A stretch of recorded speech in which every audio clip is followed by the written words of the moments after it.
وہ کہتے تنگ بھی پڑ جاتے ہیں کہ یہ باہر سے لوگ آ گئے ہیں. تو یہ حقیقت ہے, کوئی مانے یا نہ مانے. تو کرسچن اگر آئیں گے تو وہ یہاں پہ چرچز میں رچ بس جائیں گے اور کرسمس کو بھی منائیں گے, کوئی ان کو بڑی پرابلم نہیں ہوگی. یہ بات تو طے ہے. یہ ایک خواہش بھی ہو سکتی ہے اور ایک پلان بھی, یعنی کہ اگر اس پلان کے تحت اگر ایسا ہو تو کتنا اچھا ہو. لیکن حقیقت کیا ہے؟ ان ادر ورڈس کے پاکستان کے جو مسیحی ہیں وہ کہتے ہیں کہ ہمیں کلیئرلی افغان جو جیسے شہری ہیں, یا ماضی میں ہم نے دیکھا سیریا کے اندر لوگ سفر کر رہے تھے, عراق کے اندر لوگوں نے پریشانی اٹھائی, مصائب اٹھائے, یا لیبیا کے اندر, تو ان لوگوں کو تو پناہ گزینوں کے طور پہ انگلینڈ, فرانس, امریکہ سب نے لے لیا, جرمنی نے لے لیا. تو پاکستانی مسیحوں کو کیوں نہیں لیتے بالخصوص, اور بالعموم پاکستانی اقلیتوں کو کیوں نہیں لیتے؟ اس کی سب سے بڑی وجہ یہ ہے, میں آج بیان کرنے کی کوشش کرتا ہوں. اس کے اوپر میں نے بھی بڑا سوچا, کام بھی کیا ہے. بہت سال پہلے 2013 اور 13 کا اینڈ ہو رہا تھا, 14 کا آغاز ہو رہا تھا, کرسمس اور نیو ایئر کا ٹائم تھا. I was in Canada. وہاں پہ ایک پاکستانی مسیحی لیڈر ہیں, بیک گراؤنڈ ان کا پاکستانی ہے, لیکن وہاں کی سیاست میں بھی انہوں نے حصہ لیا ہے, الیکشن لڑا ہے. میری ان سے اس موضوع پہ بات ہوئی. ہم نے کہا کہ جو پاکستان کی جو احمدی کمیونٹی ہے وہ ریکگنائزڈ ہیں کہ پرسیکیوٹڈ کمیونٹی ہے پراپر, یعنی کہ ریکگنائزڈ ہے. اس کی کیا وجہ ہے؟ تو انہوں نے کہا کہ یہ واقعی بات آپ کی ٹھیک ہے کہ جو یہاں کینیڈا کا ہوم آفس ہے اس کے اندر ان کا اندراج جو ہے, یہ ان کے الفاظ میں دہرا رہا ہوں, انہوں نے کہا کہ ان کا احمدی کمیونٹی کا اندراج جو ہے وہ واقعی کنفرمڈ پرسیکیوٹڈ کمیونٹی کے طور پہ ہو چکا ہے. اور اس لیے کوئی بھی پاکستان سے جب کوئی احمدی کمیونٹی کا بندہ آئے گا, وہ خواہاں ہو کہ وہ کینیڈا کے اندر رہنا چاہتا ہے, تو اس کا بڑا تیزی کے ساتھ سیٹلمنٹ کا پروسیس مکمل ہو جاتا ہے. اگر وہ سیاسی پناہ بھی لینا چاہتا ہے مذہب کی بنیاد پہ یا کچھ بھی ہوتا ہے تو اس کے لیے آسانیاں ہوتی ہیں. لیکن وہ کہہ رہے تھے کہ کمپیریٹیولی اگر کوئی پاکستانی مسیحی یا ہندو یا کوئی اور بھی جائے, خاص طور پہ پاکستانی مسیحی, تو اس کے لیے شاید اتنا نہیں ہوتا. تو اس کی وجہ کیا ہے؟ میں نے ان سے پوچھی کہ وجہ کیا ہے. انہوں نے فرمایا کہ 1973 کا آئین دیکھیں آپ, 1973, اس پہ کلیئرلی لکھا ہے کہ احمدی جو ہیں وہ نان مسلم ہے. حالانکہ جو احمدی ہیں وہ اپنے آپ کو مسلمان کہتے ہیں, اور یہی سب سے بڑا کانفلکٹ ہے 1973 کے آئین کے مطابق پاکستان کا اپنے احمدی شہریوں کے ساتھ.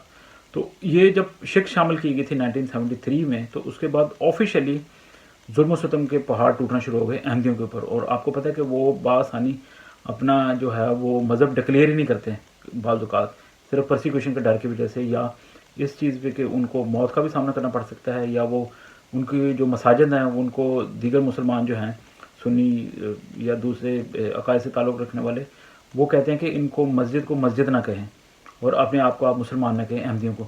تو یہ کلیئرلی ہیومن رائٹس کے اگینسٹ آتا ہے. مغربی دنیا یا کسی بھی مہذب دنیا میں آپ دیکھیں تو یہ بڑا ویلڈ پوائنٹ ہے احمدیوں کے پاس کہ یہ دیکھیں جی ہم اپنے آپ کو اپنی مرضی کے مطابق نہ مسلمان کہہ سکتے ہیں, نہ اپنی مساجد کو مساجد کہہ سکتے ہیں, نہ السلام علیکم کہہ سکتے ہیں, جو بھی اسلام کے ساتھ جو مین ان کے یعنی عقیدے کے مطابق جو شعار ہیں ان کو وہ پریکٹس نہیں کر سکتے. تو وہ کہتے ہیں کہ اگر وہ دنیا کے کسی بھی ملک میں چلے جائیں تو دنیا بآسانی کہے گی کہ بالکل آپ صحیح کہہ رہے ہیں, پاکستان کے آئین کے اندر آپ کے ساتھ ڈسکریمنیشن ہوئی ہے.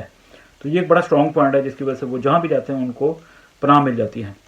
یہ بات ہمارے پاکستانی مسیحیوں کو سمجھنے کی ضرورت ہے. اب اس سے آپ اتفاق کریں یا نہ کریں, اب پاکستان کے اندر میں یہ نہیں کہہ رہا کہ پرسیکیوشن نہیں ہوتی, یہ ہوتی ہے. اور یہ بر صغیر کی ایک بدقسمتی ہے کہ انڈیا لے لیں یا پاکستان لے لیں, وہاں پہ چھوت چھات کا سسٹم ہے. اس وجہ سے یہ زیادہ پرسیکیوشن ہوتی ہے کسی کے مذہب کو لے کے, رنگ کو لے کے. اور جو پاکستان کے مسیحی ہیں ان کے ساتھ ویسا ہی ہوتا ہے جیسے بھارت کے اندر مسلمانوں کے ساتھ ہوتا ہے, کیونکہ وہاں پہ میجورٹی جو ہے وہ ہندوؤں کی ہے. اور مسلمانوں کو آپ دیکھیں کہ کتنا زیادہ رگڑا جاتا ہے کہ نہ وہ گائے کا گوشت کھا سکتے ہیں, گائے ذبح نہیں کر سکتے, اور اپنے ان کو کتنے زیادہ وہ ہم سوشل میڈیا کے اوپر دیکھتے ہیں کہ ان کو کتنا زیادہ زد و کوب کیا جاتا ہے صرف اپنے دین کی وجہ سے کہ وہ بھارت کے اندر مسلمان ہونے کی وجہ سے بہت سفر کرتے ہیں. اسی طرح پاکستان کے مسیحی جو ہیں ان کو بھی سیم سچویشن کا ان کو سامنا ہے. بعض ہم نے دیکھا کہ پنجاب کے یا بہت سے ایریاز کے اندر چھوت چھات کا سسٹم ہے, اور جو مسلمان ہیں پاکستانی وہ مسیحیوں کے ساتھ برتن شیئر نہیں کر سکتے, ایک گلاس میں پانی نہیں پی سکتے. اور سب سے بڑی جو تلوار ہے وہ بلاسفیمی لاز کی جو ہے وہ مسیحیوں کے سر کے اوپر لٹک رہی ہے. اور پاکستان کا آئین بھی کہتا ہے کہ اگر آپ غیر مسلم ہیں یا نان مسلم ہیں تو آپ پاکستان کے صدر یا وزیر اعظم نہیں بن سکتے. لیکن at the same time Pakistan ایک سوورن کنٹری ہے, ایک مکمل کنٹری ہے بھارت یا دنیا کے کسی بھی ملک کی طرح. تو پاکستان اگر خدا نخواستہ سیریا یا عراق کی طرح ہوتا, خدا نخواستہ, پھر وہاں کی جو مائنورٹی کمیونٹیز تھیں ان کے میں آپ کو چھوٹی سی مثال دیتا ہوں. سیریا کے اوپر آپ کو پتہ ہے کہ جب دولت اسلامیہ یا آئسس کا قبضہ ہو گیا تھا, عراق کے اوپر ہو گیا تھا, وہاں پہ آپ کو پتہ ہے کہ وہاں پہ جو کرسچنز تھے اور یزیدی جو کمیونٹی تھی ان کو چن چن کے مارا جاتا تھا, مسیحوں کو شہید کیا جاتا تھا. آپ کو یاد ہے ان کے دروازے کے اوپر نون لکھ دیا گیا تھا, ورڈ این یا نون, یعنی کہ نصرانی, یعنی کہ یہ مسیحی ہیں. تو ایسے گھروں کے اوپر وہ آئسس والے آ کے پکڑ لیتے تھے مسیحوں کو اور ذبح کرتے تھے یا ان کی جان ان کو ہلاک کر دیتے, شہید کر دیتے تھے. تو ایسے لوگوں کو دنیا نے پناہ بھی دی تھی. پھر یزیدی بھی جو تھے وہ چھوڑ کے جب یورپ میں آ گئے, یا وہاں کے جو مسیحی آئے تھے سیرین, تو ان کو آٹومیٹکلی پناہ مل گئی تھی مغربی ممالک کے اندر. اور اس کی سب سے بڑی وجہ تھی کہ شام کے اندر کوئی سسٹم ہی نہیں تھا, وہ سوورینٹی ختم ہو گئی تھی, دہشت گردوں کے ہاتھ میں وہ ملک لگ گیا تھا. تو دہشت گردوں کے انڈر آپ کو پتہ ہے کہ پھر کیسی زندگی ہو سکتی ہے. تو پاکستان میں ایسا نہیں ہے. پاکستان کوئی سیریا نہیں ہے, عراق نہیں ہے.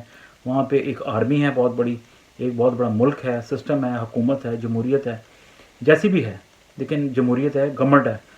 تو اب آپ جب بھی دیکھیں کہ پاکستان میں کوئی بہت بڑا کیس ہوتا ہے, جیسے آصیہ بی بی کیس یا شگفتہ شفقت کیس تھا, جو بہت سے ماضی میں بھی ایسے کیسز ہیں, تو اس پہ جب یہ لوگ پاکستان سے باہر جاتے ہیں, آصیہ بی بی یا دوسرے, ان کو پناہ مل جاتی ہے, کیونکہ یہ سمجھا جاتا ہے کہ یہ پاکستان کے اندر محفوظ نہیں رہیں گے, کیونکہ ان کے اوپر بلاسفیمی کا ایک ٹھپا لگ گیا ہے, چاہے وہ بعد میں بے گناہ بھی ثابت ہوں. تو ایسے لوگوں کو تو پناہ مل جاتی ہے.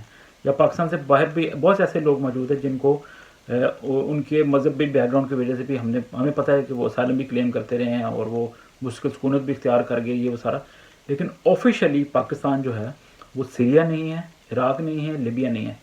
اگر خدا نخواستہ ہوتا تو پھر سب کو بھارت بھی پناہ دیتا ہندوؤں کو, اور مغرب جو ہے وہ بھی مسیحوں کو اپنے اندر سمو لیتا. تو آج یہ پوائنٹ آپ ذہن میں رکھ لیں, کیونکہ جب دنیا دیکھتی ہے کہ پاکستان کے اندر چرچز بھی ہیں, کنونشنز بھی ہو رہی ہیں, بڑے بڑے کروسیڈز بھی ہو رہے ہیں, وہاں مسیحوں کے چینلز بھی ہیں, مندر بھی ہیں, گردوارے بھی ہیں. ایک اتنا بڑا جو گردوارہ اوپن ہوا ہے عمران خان کے دور میں, اور وہاں پہ جو راہداری کھلی ہے اور سکھ پوری دنیا سے جا رہے ہیں یاتری. تو یہ ساری چیزیں بھی انٹرنیشنل میڈیا میں آتی ہیں. اور پاکستان ویسی ایک سوورن کنٹری جیسے تیسے بھی, حالانکہ پاکستان کے آئین کے اندر پرابلمز ہیں, اور پاکستان کے معاشرے کے اندر بہت سے مصائب ہیں اقلیتوں کے لیے, لیکن ایٹ دا سیم ٹائم کوئی بھی اگر پرابلم ہوتی ہے تو جیسے ہم یہاں برطانیہ میں یا امریکہ میں کوئی پروٹیسٹ کرتے ہیں کہ پاکستان کے اندر فلاں ٹائم پہ زیادتی ہوئی تھی, تو پاکستان کی حکومت جو ہے وہ جواباً پابند ہوتی ہے کہ جواب دے کہ ہاں جی ہم میک شور کریں گے. وہ کریں نہ کریں وہ بات کی بات ہے, لیکن وہ یعنی کہ آپ کو رپلائی بھی کرتے ہیں آفیشلی, اگر آپ ان کو پٹیشن دیں کہ جی ہم میک شور کریں گے کہ پاکستان گورنمنٹ کو آپ کا پیغام دے دیا ہے ایمبیسی نے, اور ہم میک شور کریں گے کہ آپ کی یہ جو پرابلم ہے یہ رفع ہو جائے. تو سب سے بڑی بہنوں بھائیوں یہ وجہ ہے کہ جو پاکستان کے مسیحی ہیں وہ سیریا, لیبیا یا عراقی والے وہ مسیحی نہیں ہیں, اس لیے کہ وہ ایک آزاد ملک میں رہتے ہیں, اور پاکستان کے اندر رہتے ہوئے وہ اسٹرگل کر رہے ہیں تاکہ پاکستان میں برابری کے حقوق ملے. پاکستان سے باہر بھی ہمارے جیسے بہت سے بہن بھائی جو ہیں اپنے طریقے ناقص کوشش کر تو رہے ہیں اوور دا ایئرس, اور یہ آپ بتا سکتے ہیں کہ کاوشیں کامیاب ہیں یا ان میں اور بہتری کی ضرورت ہے. تو یہ اسٹرگل جاری ہے. جیسے کشمیر کے لوگ جو ہیں وہ کشمیر سے باہر رہ کے بھی کشمیر کی آواز بلند کر رہے ہیں. تو ہماری بھی جو مین ڈیمانڈ ہے وہ تو ایکول رائٹس ہے. اگر کل کو پاکستان ایکول رائٹس دے دیتا ہے آئین کے مطابق اور معاشرتی برائیاں ختم ہو جائے تو پھر ہمارے پاس کیا جواز ہوگا پاکستان چھوڑنے کا. تو سب سے بڑی وجہ یہ بھی ہوتی ہے کہ غربت بھی ہے, اور لوگ پاکستان سے باہر جانا چاہتے ہیں, اور پاکستان کے اندر اگر خوشحالی ہو تو کون چھوڑ کے جائے گا مجھے بتائیں. تو یہ اکنامک کرائسس بھی ہوتا ہے, بڑے مسئلے مسائل ہوتے ہیں, لوگ کسی بہانے سے نکلنا چاہتے ہیں. اب دیکھیں جب تھائی لینڈ کے اندر یا سری لنکا کے اندر آنیسٹلی آپ بتائیں کہ جو لوگ وہاں پہ ہزاروں کی تعداد میں چلے گئے, تو کیا سب کوئی آصیہ بی بی تو نہیں تھے, لیکن چلے گئے ہیں. بہت سے لوگوں کو یہ پرابلم ہوگی اس بات پہ, لیکن لوگ واقعی سفر تو کر رہے ہیں اکنامیکلی. لوگوں کے پاس وسائل نہیں تھے, جاب نہیں تھی, ان کو ایک اپرچونیٹی ملی, وہ پاکستان سے باہر چلے گئے. ٹھیک ہے نا. تو بہرحال یہ امید کرتا ہوں کہ سچویشن مطلب جو میں کہنا چاہ رہا تھا آپ سمجھ گئے ہوں گے کہ پاکستان کے مسیحوں کو کنفرمڈ پرسیکیوٹڈ کمیونٹی کیوں نہیں سمجھا جاتا. تو اگر اس پہ آپ اپنی رائے دینا چاہتے ہیں اور چاہتے ہیں کہ ہم کو اس کے اوپر فالو اپ ویڈیو کریں, تو آپ کی رائے کو مد نظر رکھتے ہوئے بڑے تحمل کے ساتھ, بڑے پیار کے ساتھ, آپ اپنے لاجک کے ساتھ اس کو بات کو جواب دینا. اور فیس بک پہ دیکھیں تو اس پہ بھی کمنٹ کر سکتے ہیں, ورنہ یوٹیوب کے اوپر اندر جو اپنے کمنٹس ہوتے ہیں اس کے اوپر آپ ویڈیو کو دیکھ کے اس کے اوپر اپنی فیڈ بیک دیں. اگر کسی بات سے آپ کو اختلاف ہے تو آپ ضرور شیئر کریں تاکہ ہمارے بھی علم میں اضافہ ہو. بہت شکریہ, thanks for watching.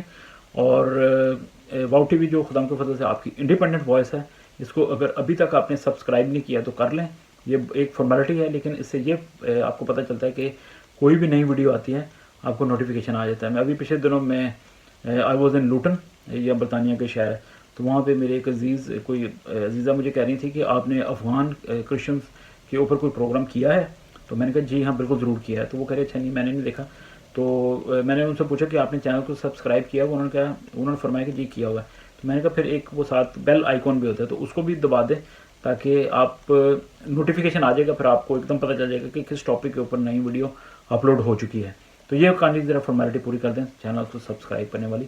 Thanks for your time, God bless you. Hi everyone, this is Taskeen Khan اور آپ دیکھ رہے ہیں واؤ ٹی وی. ہماری ویڈیوز کو زیادہ سے زیادہ شیئر کریں اور واؤ ٹی وی کو سبسکرائب کریں. یہ آپ کی حقیقی آواز ہے, آزاد ہے. God bless you.